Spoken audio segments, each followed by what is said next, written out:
Vamos en esta mañana a iniciar nuestra conferencia acerca de Irak, Siria y el anticristo.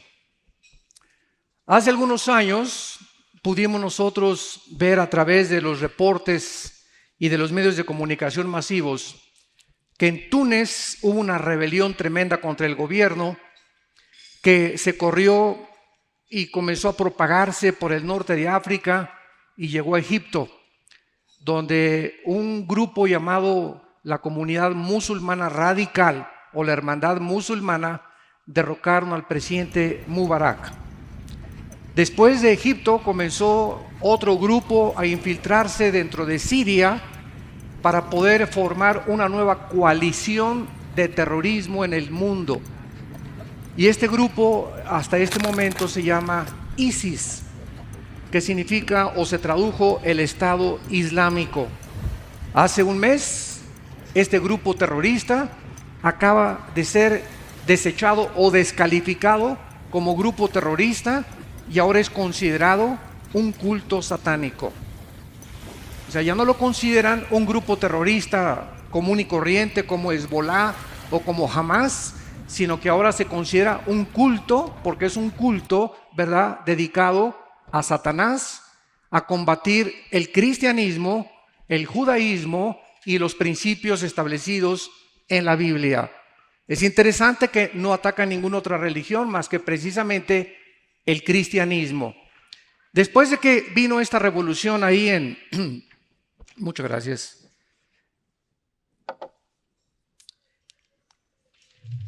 En Siria comenzó este grupo dirigido por un hombre llamado Bakur Baghdadi a comenzar a propagar que ellos anhelaban no solamente unirse y derrocar al presidente Bashar de Siria, sino borrar la frontera entre Siria e Irak. Precisamente hace 3.500 años o 4.000 años no existía esta frontera. Se conoce en la historia como la Mesopotamia.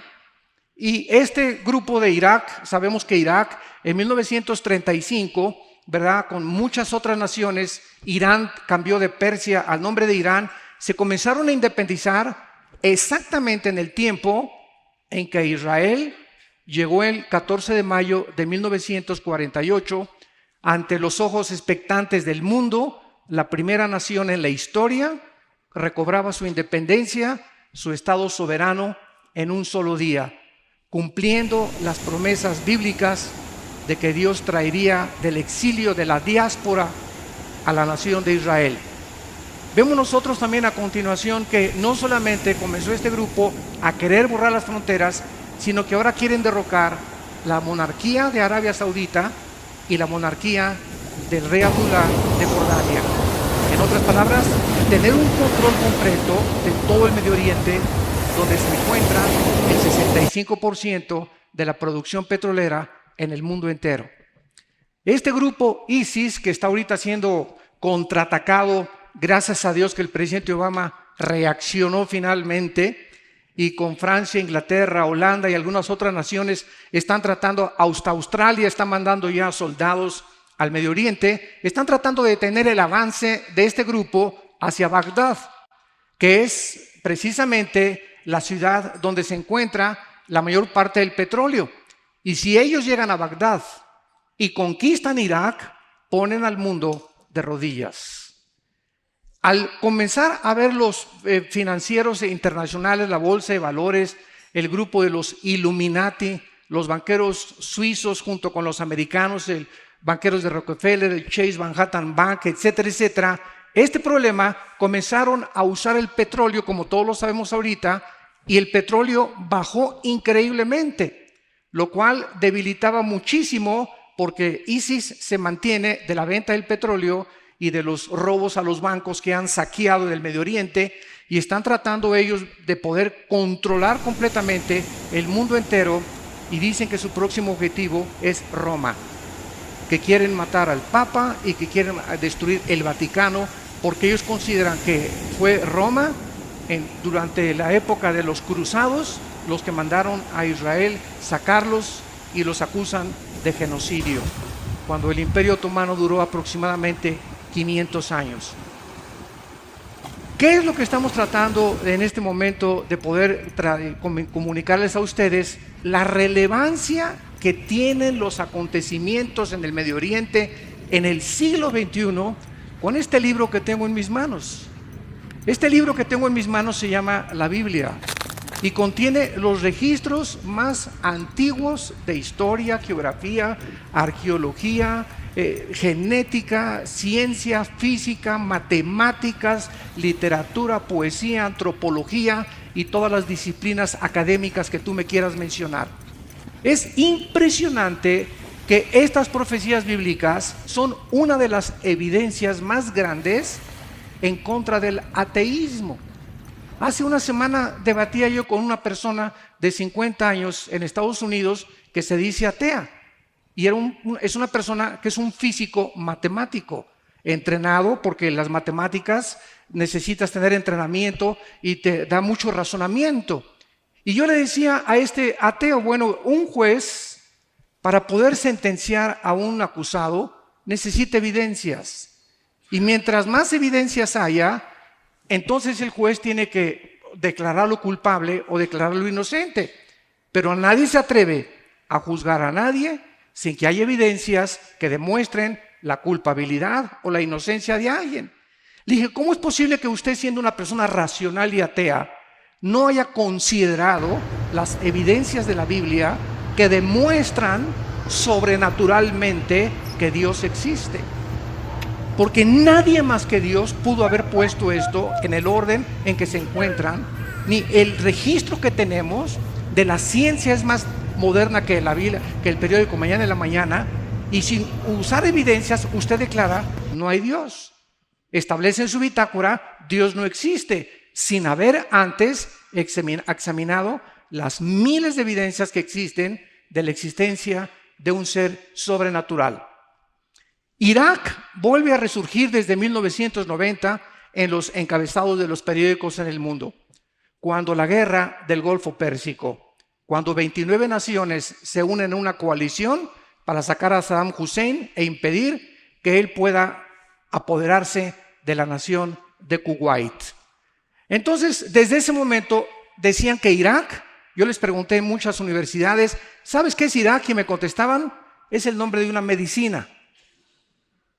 Es increíble, en Estados Unidos, en España, en muchos países latinoamericanos, Irak era algo como desconocido, una nación desconocida, y comienza a recobrar renombre a partir del finales del siglo XX. Esto es interesante porque la Biblia dice, como lo vamos a ver a continuación, que la civilización va a terminar ahí, en esa zona geográfica del Medio Oriente que se conocía como la Mesopotamia.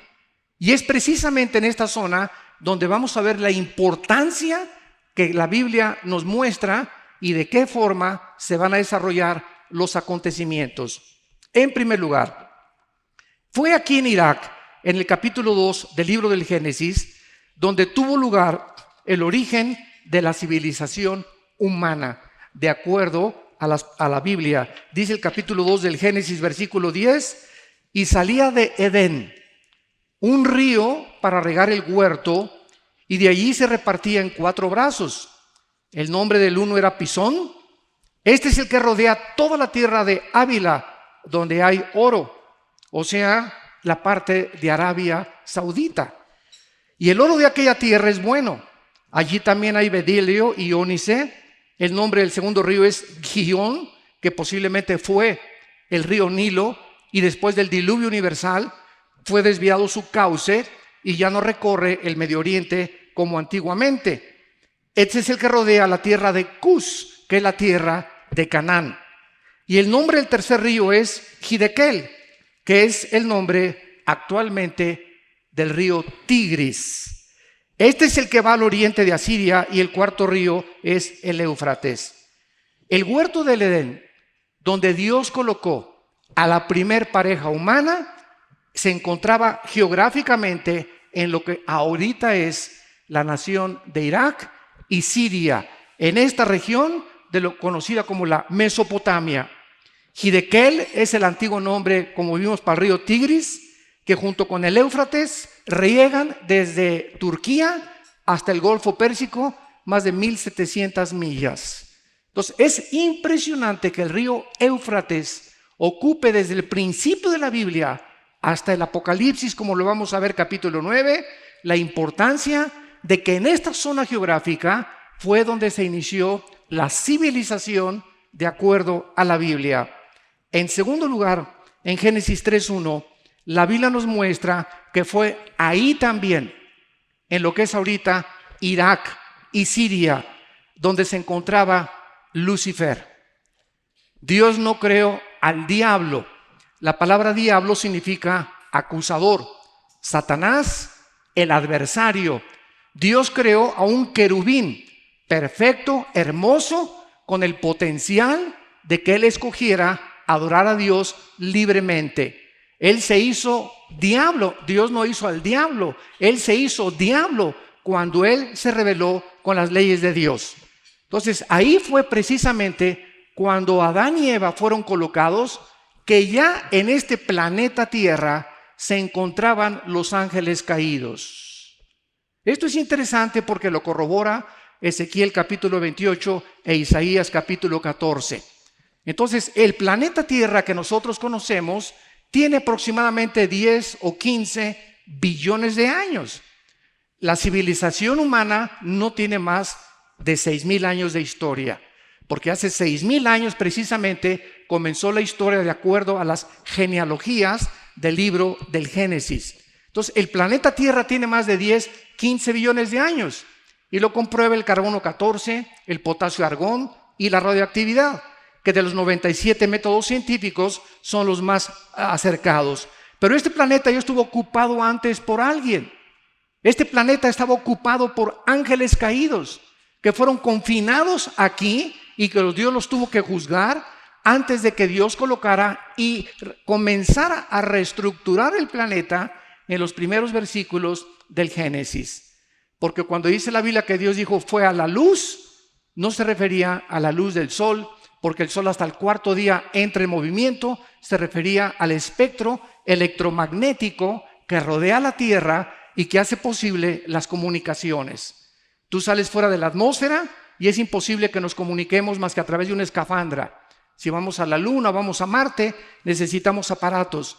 La voz no viaja, las ondas del sonido no viajan fuera de la atmósfera, porque el espectro electromagnético es precisamente lo que Dios diseñó para que de la atmósfera hacia abajo pudiéramos nosotros comunicarnos. Vemos nosotros también en Job capítulo 38 que la Biblia corrobora esta versión acerca de que los ángeles ocupaban este planeta y ellos ya existían antes que nosotros.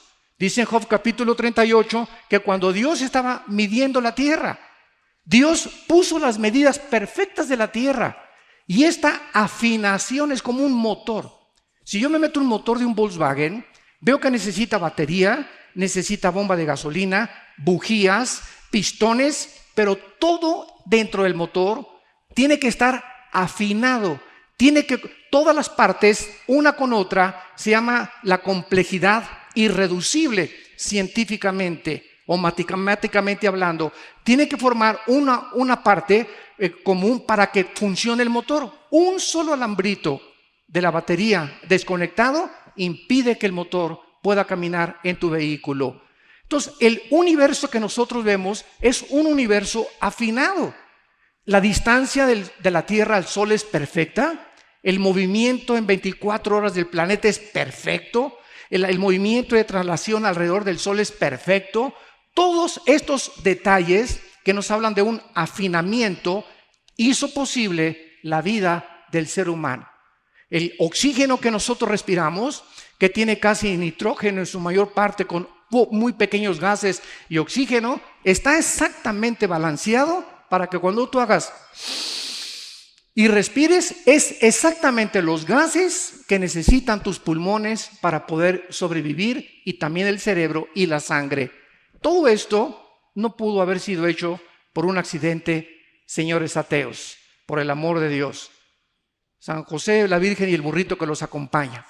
Entonces, es imposible llegar a una complejidad como la que nosotros observamos y concluir con estas cosas. Fue un accidente, una selección natural. Los dinosaurios se convirtieron en hipopótamos, los hipopótamos en jirafas, los peces se convirtieron en culebras, los reptiles se convirtieron después en changos y después finalmente aparecimos nosotros por otro accidente. Los sexos aparecieron por accidente. El sexo masculino apareció por accidente y por un accidente una mujer con órganos reproductivos femeninos y se juntan los dos y nace un tercer accidente. Vemos nosotros que es imposible, señoras y señores, racional, inteligente y filosóficamente el ateísmo es insostenible. El 95% de los ateos que hemos debatido, y me encanta debatir porque es mi plato favorito el ateísmo, porque yo fui ateo y profesé el ateísmo y entiendo los niveles que el ateísmo usa y la plataforma que usa, que es el materialismo, el ateísmo y el comunismo principalmente, son insostenibles. No se pueden sostener filosóficamente. ¿Por qué? Porque el 95% de los ateos no es cierto que les falte evidencias. El problema es moral. No les conviene creer. Y si tú le pones a un ciego aquí una vela y él no quiere verla, el problema no es la luz, sino la voluntad que va en contra de la verdad y de la revelación. Porque las cosas de Dios se conocen, pero ellos detienen con injusticia la verdad, aferrados a traumas de problemas, amargados contra Dios y están enojados siempre con alguien que no existe. Esto es lo más paradójico, ¿verdad? Un ateo es una persona que está enojada con alguien que no existe. Y ven y tiran como a José Stalin antes de morir en Rusia. Levantaba el puño y le decía, vas a ver Dios. Y su hija le preguntó, pero si Dios no existe, papá. Vemos en tercer lugar que también fue ahí en Irak y en Siria donde tuvo lugar la rebelión humana en contra de Dios. Y vio la mujer, Génesis 3, versículos 6 y 7, que el árbol era bueno para comer y que era agradable a los ojos, el árbol de la sabiduría, del bien y del mal, o del conocimiento del bien y del mal. Y tomó de su fruto y comió, y dio también a su marido, el cual también, así como ella, comió. Entonces fueron abiertos los ojos de ambos, y conocieron que estaban desnudos, y cosieron hojas de higuera, y se hicieron delantales. Damas y caballeros, cuando Dios creó al ser humano, no nos creó como robots. Decía Agustín de Hipona, uno de los grandes teólogos de los primeros del siglo tercero y cuarto de la era cristiana, que había tres opciones para Dios. Una, Dios pudo haber dicho, no creo nada. Él podía vivir perfectamente bien con el Padre, el Hijo, el Espíritu Santo, porque la deidad es perfecta, la Trinidad es perfecta y no necesita la Trinidad absolutamente ni depender de nadie, ni necesita de nadie, porque es Dios. En segundo lugar, Dios pudo haber creado un mundo donde no hubiera maldad, donde nunca hubiera habido pecado, crear criaturas que jamás hubieran pecado, ni hubiéramos visto la maldad que conocemos. Y en tercer lugar, Dios tuvo la opción de crear un mundo, un universo, donde las criaturas escogieran libremente, porque escuchen esto, si no hay dos caminos, no hay libertad. Esto lo vemos políticamente en muchas naciones, actualmente en Sudamérica. Vamos a votar y hay un solo candidato. O sea, y si no votas por él, de todas maneras él va a ganar. Bueno, esto no es democracia, ¿verdad? Esto no es libertad. Si hay libertad, tiene que haber dos. Alguien más que tú tengas la opción de decir este o este. Entonces Dios creó el camino del bien y el camino del mal. Y que hubiéramos nosotros escogido qué es lo que nosotros queremos escoger para hacernos agentes morales responsables. De otra manera, si escogemos la opción número 2, hubiéramos sido robots. Nos hubiera Dios programado y dado cuerda, ámame, ámame, ámame, y jamás hubiera habido la capacidad de poder diferenciar entre el enojo y la virtud, entre el amor y entre el odio, entre las pasiones desordenadas y el autocontrol. Pero cuando tenemos esta opción de tener las cosas antagónicas al bien, podemos nosotros entender de qué forma Dios quería que entráramos en ese universo y pudiéramos nosotros pasar la eternidad después de esta vida con Él, después de que nosotros hayamos decidido libremente escoger entre el bien y entre el mal. Decía el doctor Billy Graham, un gran evangelista del siglo XX, el infierno, nunca habrá nadie en el infierno a quien Dios no haya amado antes. Dios nunca condenará a nadie sin antes esa persona haberse sabido que fue amada por Dios. Entonces todos nosotros tenemos la oportunidad de que podamos escoger entre el bien y entre el mal. El hombre determinó lo que es bueno y lo que es malo. ¿Qué era el árbol entre la ciencia del conocimiento del bien y del mal? ¿Qué era? Bueno, dice Dios, el día que tú comes de ese fruto, vas a morir. O sea, te vas a separar. La palabra muerte en la Biblia no significa cesar de existir. Significa separación, nada más. Muerte es separación. Te vas a separar de mí espiritualmente. En otras palabras, la Biblia es el único libro, damas y caballeros, que nos revela que somos un espíritu. Tenemos un alma y vivimos dentro de un cuerpo, que es el envase. Ni los psicólogos, ese fue el gran fracaso de Sigmund Freud, el padre del psicoanálisis a finales del siglo XIX, de querer concentrar el problema de la conducta humana de la salud psíquica y solamente en el alma. Él no supo que es el espíritu el centro principal, motor del elemento que forma el ser humano. Entonces Dios le dijo al hombre, ¿verdad? Eres espíritu, alma y cuerpo. El día que tú comas, el día que me desobedezcas, vas a morir. Te vas a separar espiritualmente de mí. Se va a romper el contacto con la energía. Vamos a perder la información que teníamos genéticamente de Dios. Y eso es exactamente lo que la experiencia humana nos muestra que le pasó al ser humano. Se desconectó de Dios. Perdimos la información original de Dios. ¿Quién es Dios realmente? ¿Cómo puedo comunicarme con Él? Y como perdimos esta comunicación, pero en el alma existe todavía la semejanza de Dios, inventamos las religiones. ¿Qué son las religiones? Intentos, musulmanes, mormones, católicos, ciencia cristiana, nómbrame la que tú quieras. Hay más de ya 350 denominaciones y más de 500 religiones en el mundo, la que tú me quieras mencionar. Todas son intentos de poder encontrar a Dios a través de portarse bien, de hacer buenas obras, de mantener un sistema de rituales y de ceremonias donde yo pueda decir, bueno, por lo menos ya el domingo cumplí, ya me pusieron mi ceniza el miércoles de ceniza, ya cumplí con la comunión, ya cumplí con aquello, pero puedo portarme como el diablo de lunes a viernes. Entonces, baja Cristo hace 2000 años, damas y caballeros, baja Cristo, el personaje más insuperable, increíble que jamás la historia haya conocido, que fue lo que hizo que yo viniera al cristianismo, después de compararlo con el Che Guevara y con Carlos Marx y con Sigmund Freud y con Friedrich Nietzsche y con Jean-Paul Sartre y con todos los grandes, como decimos en México, tráeme tu gallito giro. A ver, un predicador me dijo, enséñame, ¿verdad? Tú dime quién es el hombre que más admiras. Y cuando comencé a estudiar la vida de Cristo y la forma que Él demostró psicológicamente el control más grande de salud psíquica, señores psiquiatras que nos escuchan. La psiquiatría y la psicología deberían estudiar la vida de Cristo, porque es el ejemplo máximo del control de las emociones y los sentimientos humanos. Simplemente en esa cruz.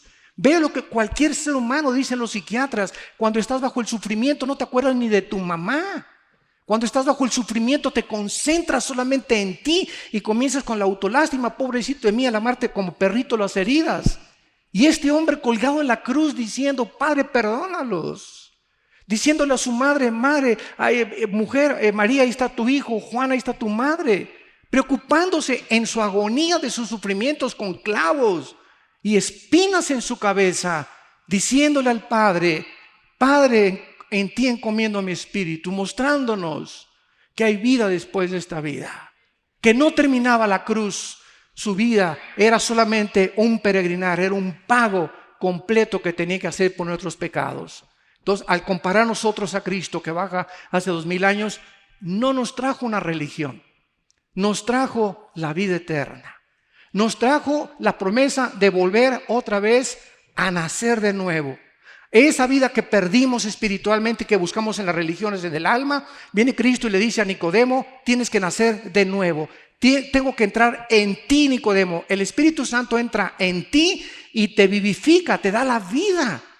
Y una vez que recibimos al Espíritu Santo, venimos a la Biblia y comenzamos a entender por qué es un libro espiritual. Si yo voy en la calle y me encuentro una carta que dice, mi querido Chencho, te quiero con cuernos de toro, etcétera, etcétera, digo, ¿quién escribió esta carta? Yo no soy Chencho. Esto lo escribió un padre, ¿verdad? O un amante a esta persona. Y así las gentes que no son cristianas ven a la Biblia y chocan con ella. Y hay genocidios, y no entiendo esto, porque esta carta no fue escrita para ti, fue escrita para los hijos de Dios. Y hasta que tú no te conviertas en un hijo y en una hija de Dios, no la vas a entender. Como dijo Dion Teofilito, te quedarás en ascuas, porque solamente las cosas del Espíritu se entienden con el Espíritu dentro de nosotros, que Él nos guía a toda la verdad. Entonces Dios nos muestra claramente que cuando este árbol del conocimiento del bien y del mal, los hombres no debemos determinar qué es bueno y qué es malo. El momento que tomaron de ese fruto, esto es el sentido espiritual, entonces el hombre se independizó de Dios y le dijo a Dios, yo no necesito que tú me digas qué es bueno y qué es malo. Ahora yo puedo determinar y tengo la capacidad y la habilidad de decir qué es bueno y qué es malo. Y es la historia, señores sociólogos e historiadores que nos acompañan, es la historia del ser humano. ¿Qué ha pasado con el ser humano? Los nazis, en el juicio del Nuremberg, en 1947-48 en Berlín, ¿qué fue lo que dijeron a los abogados de Occidente? Es que el nazismo para nosotros no era matar, era eliminar por causa del partido. Al robo no robamos, estábamos expropiando. Y comenzaron a maquillar el pecado, el robo, el asesinato, para justificar que lo que estaban haciendo era bueno. Ahora, si hubiéramos sido nosotros los jueces en Nuremberg, ¿qué hubiéramos hecho? ¿Quién tiene la razón? ¿Los nazis o nosotros que los juzgamos? O ellos nos pueden juzgar a nosotros porque no hay ningún derecho a nadie de que no se pueda apoderar del mundo. Vemos ahora los matrimonios gays. ¿Qué son los matrimonios gays? Dos hombres con hombres, dos mujeres casándose y de acuerdo a esta filosofía no es malo. Sin embargo, venimos a la Biblia y Dios condena la homosexualidad y el lesbianismo. Como le dije a un grupo de gays hace algunos meses en Estados Unidos, les dije, vamos, siempre me dicen ellos, cierre la Biblia, vamos a cerrarla, vamos a seguir la ley de la lógica elemental. ¿Qué pasaría si el mundo entero hiciera lo que ustedes hacen? Se acabaría la sociedad. ¿Quién traería a los hijos al mundo? O sea, desde esta perspectiva ya es antinatural. Y cualquier nación que legalice o legisle los matrimonios gays está bajo el juicio de Dios. Porque están violando la ley inexorable de la genética. Hombre con mujer, mujer con hombre, y no romper este diseño establecido por Dios. Y estas naciones serán juzgadas por Dios, tarde o temprano, porque no somos independientes ni autónomos, ni podemos decidir entre el bien y entre el mal. Es Dios el que estableció el sexo, es el único que nos puede decir cómo puede utilizarse el sexo, es la única autoridad para decir cuál es el propósito del sexo y no nosotros. Pero esta es la razón por la cual estamos como estamos. Sociedades donde está legalizando los matrimonios gays, se está legalizando la marihuana. Ahora los científicos están diciendo es que, bueno, en el estado de Colorado ya se legalizó la marihuana, en 2, 3 estados de Estados Unidos. Y ahora la pregunta es, ¿se puede manejar marihuana? El marihuanazo que te vas a dar. Entonces, ¿cómo podemos nosotros llegar a decir, verdad? Porque la moral no se puede legislar de esta manera. El Dios de la moral es Dios, el Dios de la Biblia. Y si no nos hubiera dejado un patrón, un parámetro para poder decidir nosotros qué es bueno, qué es malo, el mundo va a acabar como va a acabar. Precisamente porque le creyeron la mentira a Satanás. Podemos nosotros determinar qué es bueno y qué es malo. En cuarto lugar, fue aquí precisamente en Irak y en Siria donde se profetizó por primera vez la venida de nuestro Salvador Jesucristo. Dice Génesis 3, versículo 15. Y Jehová dijo a la serpiente: pondré enemistad entre ti y la mujer, y entre tu simiente y la simiente suya. Esta te herirá en la cabeza y tú le herirás en el calcañar. Damas y caballeros, señores genetistas y científicos y médicos que nos acompañan, esto fue escrito hace aproximadamente 3.500, 4.000 años. No fue hasta 1860 cuando Gregorio Mendel comenzó a descubrir las leyes de la herencia, hasta 1860. Y hasta 1954 el doctor Samuel Crick con otro colaborador comenzaron a investigar acerca del ADN, el ácido desoxirribonucleico. Y la Biblia hace 3.400 años ya estaba estableciendo las leyes de la genética. Ya estaba hablando de el esperma. La palabra que se usó aquí en Génesis 3:15, pondré enemistad entre tu simiente y la simiente suya, apúntala en el hebreo, es la palabra sera con Z, que se tradujo en el Nuevo Testamento, cuando se tradujo la Septuaginta del hebreo al griego, se tradujo esperma. En el Antiguo Testamento se tradujo descendencia o linaje o esperma también. Es muy interesante que Dios ha hecho una promesa. Iba a haber una enemistad, una guerra continua, es la palabra en el hebreo enemistad, una guerra que es continua, es un odio que tienes hace 3 años o 4 años contra tu mamá, un odio que tienes hace 3 o 4 años contra tu papá o contra tu cuñado, o una persona que no has perdonado hace 3 o 4 años. Esto no es solamente pleito, es una enemistad que dura en tu corazón y te está infectando como tú no te imaginas. Porque lo que más infecta y afecta la salud psíquica del ser humano es el rencor. El rencor y la amargura. Por eso baja del cielo Dios y nos dice: perdonen para que vuestros pecados sean perdonados. Entonces, esta palabra, simiente, dice la Biblia, que la mujer iba a tener una simiente y Satanás otra. Pero cuando comenzaron los teólogos, hace como 2 siglos, a debatir, ¿cómo que la simiente, si la simiente no la tiene la mujer? La simiente la tenemos los hombres. Es el hombre el que trae la semilla. Somos los portadores de la semilla. La mujer es como el recipiente, la estación que recibe la señal en su matriz. Entonces, pero el varón es el que trae la semilla a través del cromosoma Y, que es el que determina el sexo masculino. Yo soy hombre, tú eres hombre porque el esperma de tu papá Y ovuló los 2X de tu mamá y naciste varón. Si el cromosoma X de tu papá hubiera ovulado los 2X de tu mamá, hubieras nacido mujer. Entonces vemos nosotros que dentro de la misma genética, que apenas estamos comenzando a ser arañados en ella, la Biblia establecía que Cristo vendría sobrenaturalmente al mundo. Esa semilla no la pondría José. Cuando el ángel se le apareció a María, Mateo 1, le dijo: José, hijo de David, José, no temas recibir a tu María, tu mujer, porque lo que en ella es engendrado del Espíritu Santo es. María se convulsionó, María estaba anonadada. Oye, le dice al ángel Gabriel: José y yo no nos hemos ni a Cancún de luna de miel. Estamos desposados, estamos comprometidos. ¿Cómo me estás hablando de un embarazo? Imagínate, fue hace 2000 años. Y José, claro que al comenzar a verle la pancita crecer a María, iba a comenzar a preguntarse con quién se metió, con el lechero, ¿verdad? O se fue con el carpintero, ¿qué pasó? Entonces el ángel tenía que hablar con José y decirle: cuando comience a crecerle la pancita a María, José, ella no se metió con nadie. Ella ha sido engendrada por el Espíritu Santo. La pregunta es ¿por qué? Y 2000 años después, la ciencia, que dice siempre, y la Biblia tenía la razón, nos da la respuesta. Si José, la semilla de José, el esperma de José, hubiera ovulado, hubiera fertilizado el óvulo de María, Cristo, nuestro Salvador, hubiera nacido en pecado. Porque la ley de la herencia espiritual es que transmitimos el pecado a través de la sangre.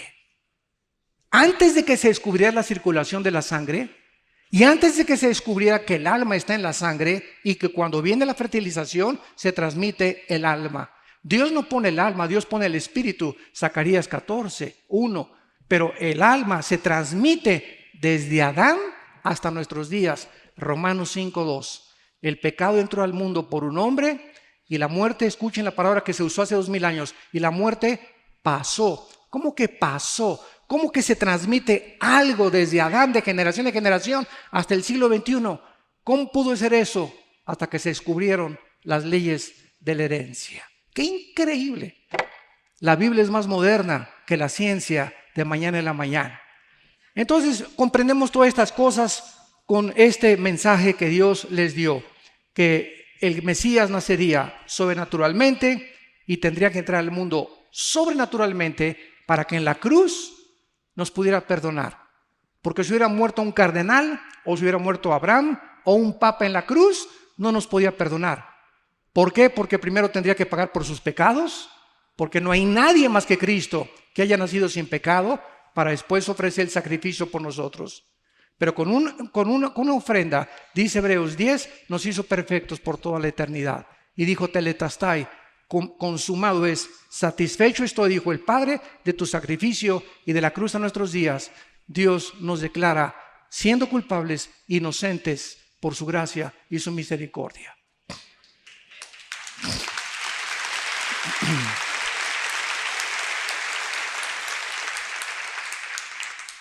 Fue en Irak y en Siria donde por primera vez se ilustró con símbolos el Evangelio. Génesis 3:21.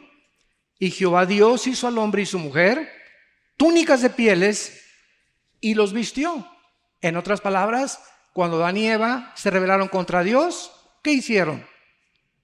Inmediatamente lo primero que descubrieron fue su sexualidad, porque es a través de la sexualidad que se transmite el pecado.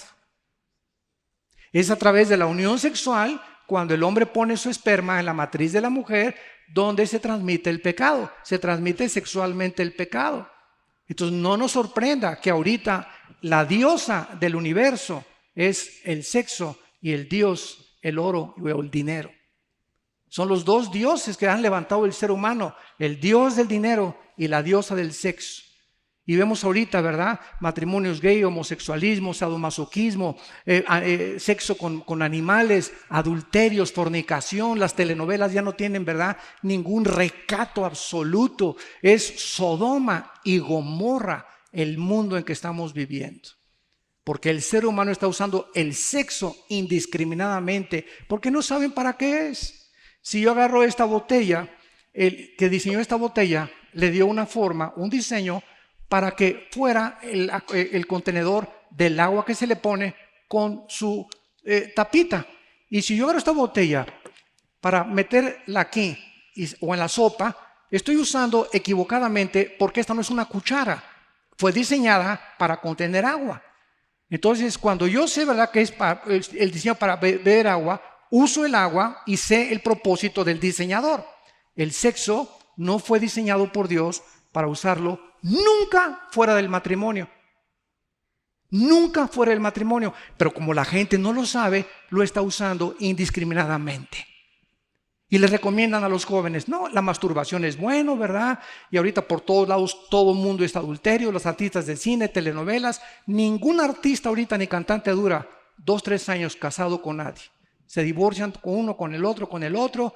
¿Por qué? Porque el ser humano no entiende que el sexo es santo y es la institución más sagrada que Dios estableció, la familia y el matrimonio. Y es el ataque ahorita de la sociedad contra la familia y el matrimonio. Destruye el matrimonio y destruyes Bogotá. Destruyes una ciudad, destruyes una nación. Porque el fundamento de las naciones es la familia. Es el tesoro más grande que Dios nos ha dejado para sobrevivir como sociedades. Vemos nosotros que al usarse ellos las hojas de higuera y tapar sus órganos sexuales, Dios les dijo, no, ustedes no se van a vestir.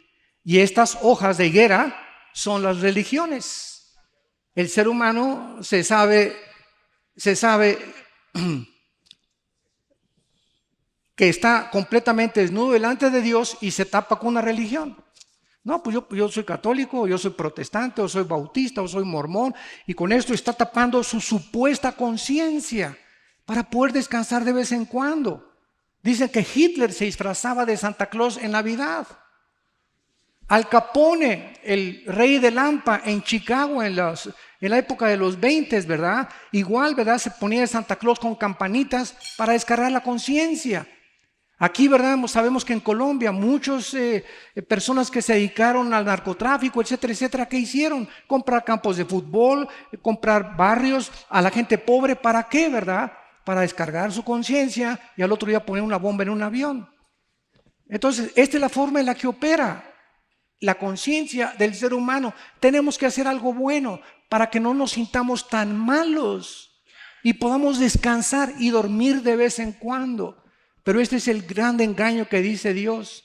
Entonces Dios, al vestir ellos a Adán y Eva, nos estaba diciendo: Dios, yo soy el que los voy a vestir, yo los voy a cubrir con la sangre de mi hijo. Tiene que morir un animal inocente, porque Dios tuvo que matar un animal. Es el primer derramamiento de sangre para vestir a Adán y Eva con pieles. Entonces vemos que sin derramamiento de sangre, Hebreos 9:27, no hay remisión de pecados. No es más que la sangre de Cristo, escúchenme, no es más que la sangre de Cristo el antídoto y la medicina que la Biblia prescribe para el problema del ser humano. La sangre de Jesucristo. No es religiones, no es ritos, no es ceremonia, no son bautizos, no es nada. Es la sangre donde se encontraba la vida del Hijo de Dios. Lo que tú tienes que aceptar para poder ser transformado en una nueva criatura. Y vemos también, en penúltimo lugar,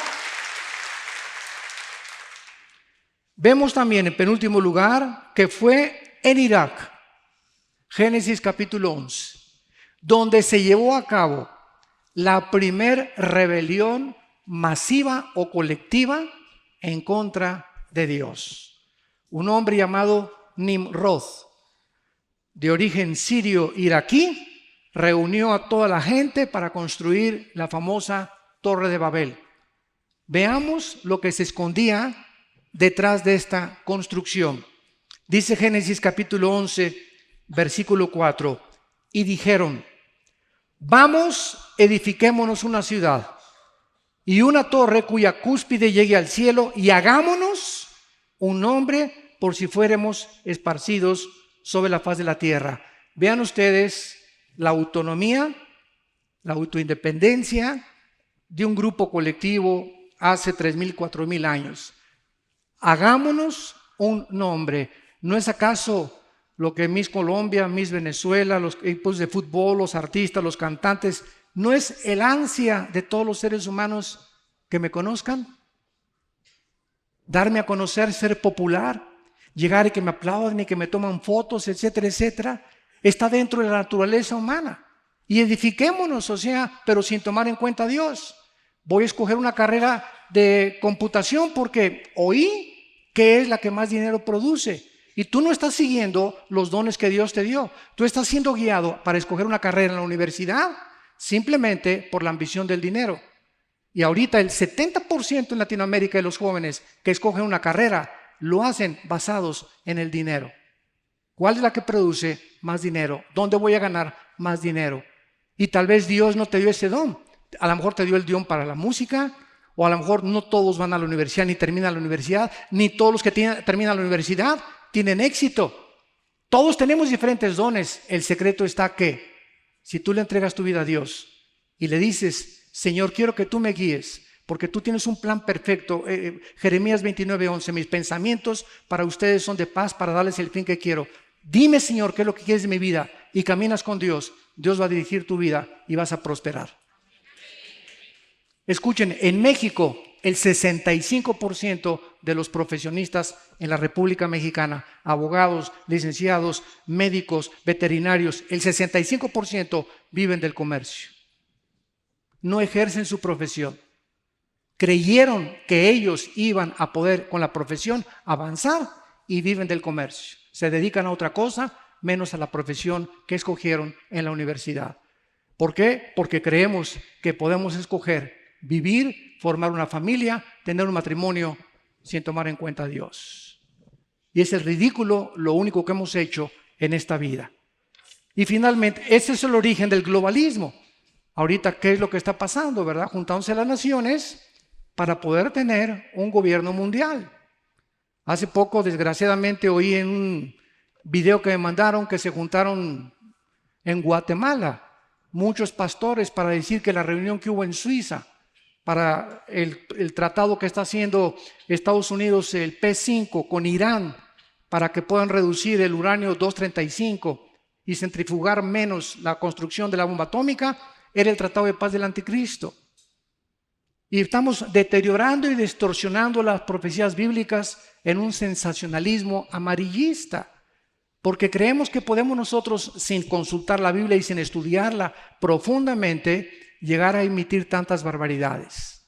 Cuando los aviones se estrellaron contra las Torres Gemelas en Nueva York, dijeron que fue el ataque de Babilonia en Apocalipsis 18, que era la destrucción de Babilonia, que Nueva York era Babilonia y que así comenzaban a destruir Dios a Babilonia.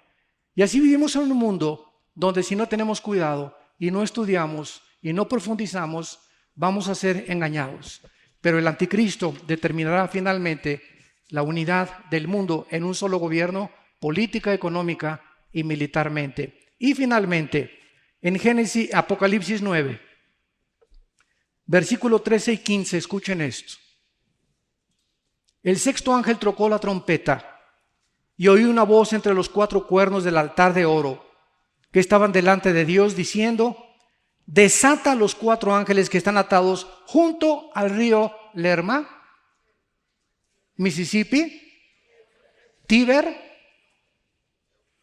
Qué increíble que la Biblia termina con Irak, con el río que corre desde Turquía y desemboca en el Golfo Pérsico.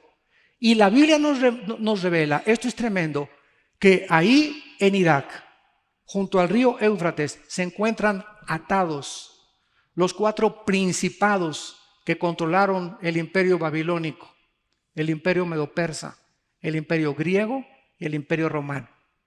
Si vas a Daniel capítulo 10, encontrarás que Persia tenía un principado y que un ángel tuvo que luchar contra este ángel caído para poder llevarle el mensaje a Daniel. Y estos 4 ángeles que están atados en el río Éufrates controlaron esa zona y van a ser desatados antes de la segunda venida de Jesucristo. Y qué increíble que en este momento, en el siglo XX, estamos en abril del siglo XXI, el Medio Oriente, Irak y Siria sean el centro del conflicto internacional que puede llevarnos a una tercera guerra mundial. Donde más actividad demoníaca hay en el mundo no es en Tepoztlán, en México, ni en el Zapoteco, ni en Perú, ni en Lima, es en Irak y en Siria. Y ahí se está llevando un conflicto armado, porque ya son 40 o 50 mil hombres terroristas llamados ISIS, con el propósito de expandir otra vez el califato, el gobierno de un califa y controlar el mundo. Porque ahí se encuentra el 65% de la producción del petróleo del mundo entero. Y este es el cuadro al que todos nosotros hemos llegado. Y la Biblia profetiza finalmente en Daniel capítulo 8, que de una de las divisiones del imperio griego saldrá el anticristo. Cuando muere Alejandro el Magno, se divide Grecia en Egipto, en Siria, en Turquía y en Macedonia.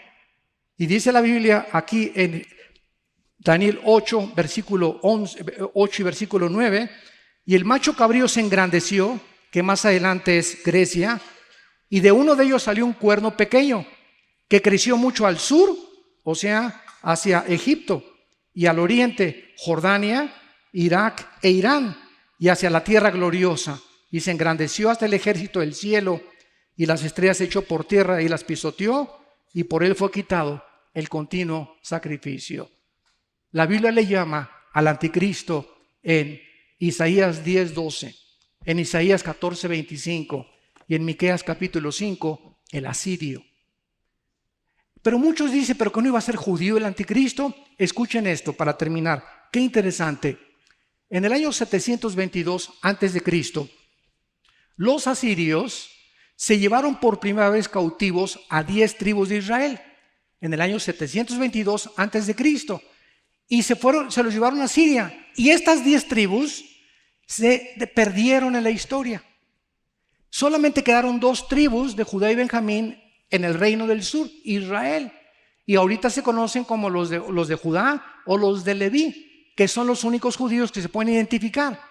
Pero los judíos están aquí en Colombia, están en México, muchos apellidos Díaz, González son de origen judío, Pérez es de origen judío también, en África, en Etiopía, están por todos lados, y muchos de nosotros, sin saberlo, traemos en la sangre el judaísmo.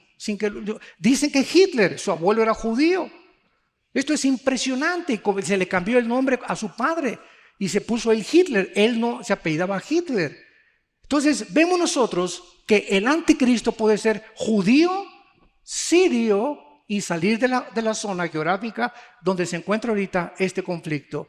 Y interesante que Bagdadi, el jefe del Estado Islámico, haya declarado: vamos a conquistar el mundo, el próximo gobierno será el próximo gobierno otomano, va a volver a revivir después de 500 años, porque a principios del siglo XX los otomanos fueron dominados por los ingleses, después los ingleses, ya vino Israel y vienen los Estados Unidos y Rusia en la Guerra Fría, pero vemos nosotros en la historia que exactamente lo que este libro profetizó hace miles de años, señores historiadores, señores que están buscando verdaderamente evidencias y que les interesa la verdad.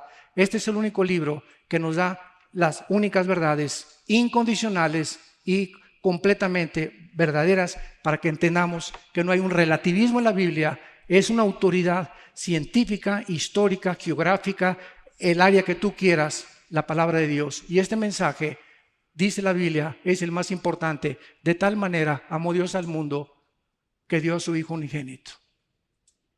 No nos dejó solos, nos dejó un manual. Si yo compro un coche, abro la cajuela de guantes y hay un manual.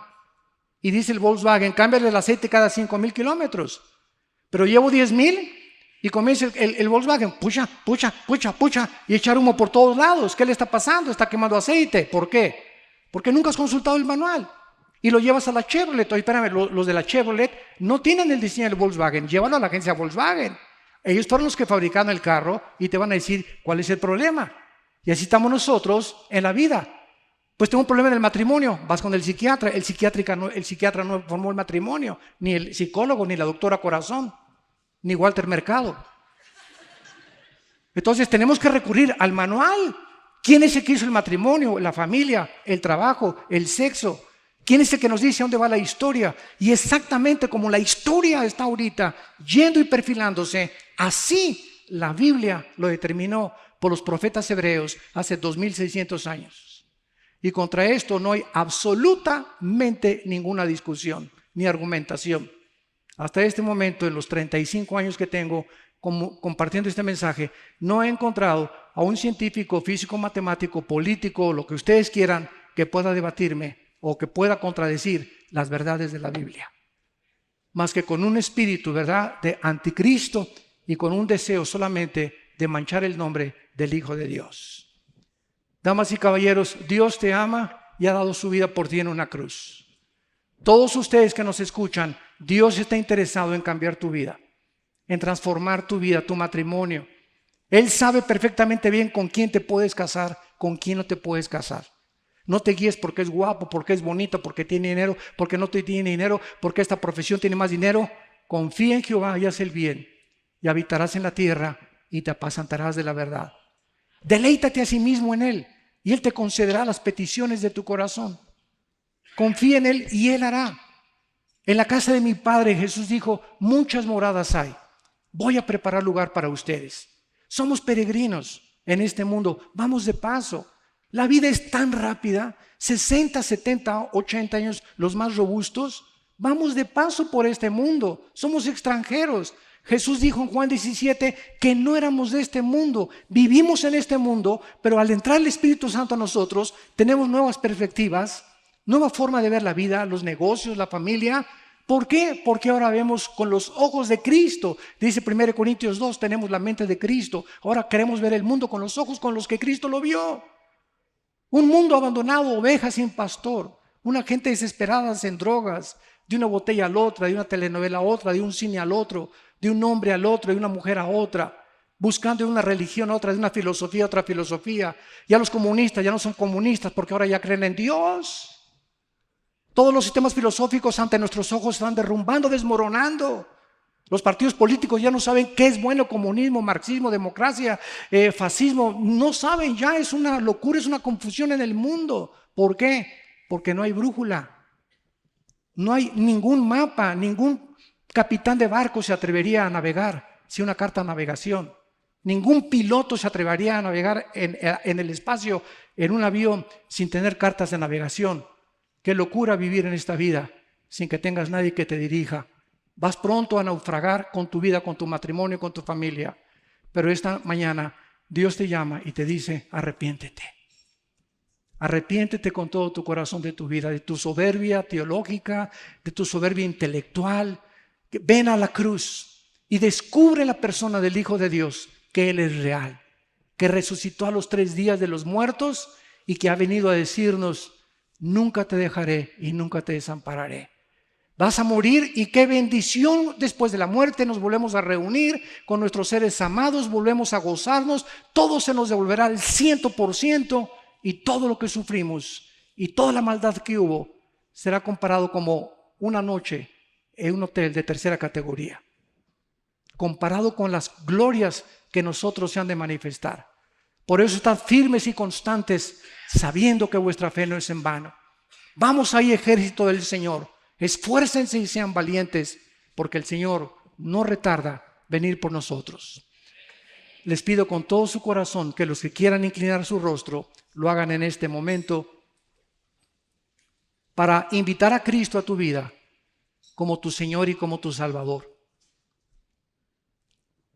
Quiero decirte con tu rostro inclinado que no es coincidencia que estés aquí, porque la fe es por el oír, y el oír únicamente por la exposición de la palabra de Dios. En esta mañana Dios te ha traído en el mare magnum de vida que vives para detenerte y reflexionar, tal vez por primera vez, hacia dónde vas. Si tú sigues haciendo lo que estás haciendo, ¿dónde vas a acabar? ¿Dónde vas a terminar? Porque lo que sembramos lo tenemos que recoger. Dios en esta mañana te dice: arrepiéntete de tus pecados. Cree que en esa cruz mi Hijo Jesucristo dio su vida, derramando su sangre para perdonarte y limpiarte de toda maldad. Cree en Él y que a los 3 días resucitó de los muertos, para que Él entre a tu vida en este instante en la persona del Espíritu Santo y te dé la vida eterna y el perdón de tus pecados. Dile: Señor, me arrepiento con todo mi corazón. Jesús, entra a mi corazón. Creo que en la cruz pagaste con tu sangre por ellos y que vives por los siglos de los siglos y que nunca me volverás a dejar ni a desamparar. Gracias por el poder que me das en esta mañana y gracias por detener mi vida, porque aquí veo tu misericordia y el amor eterno que me has tenido en tu Hijo Jesucristo. Amén.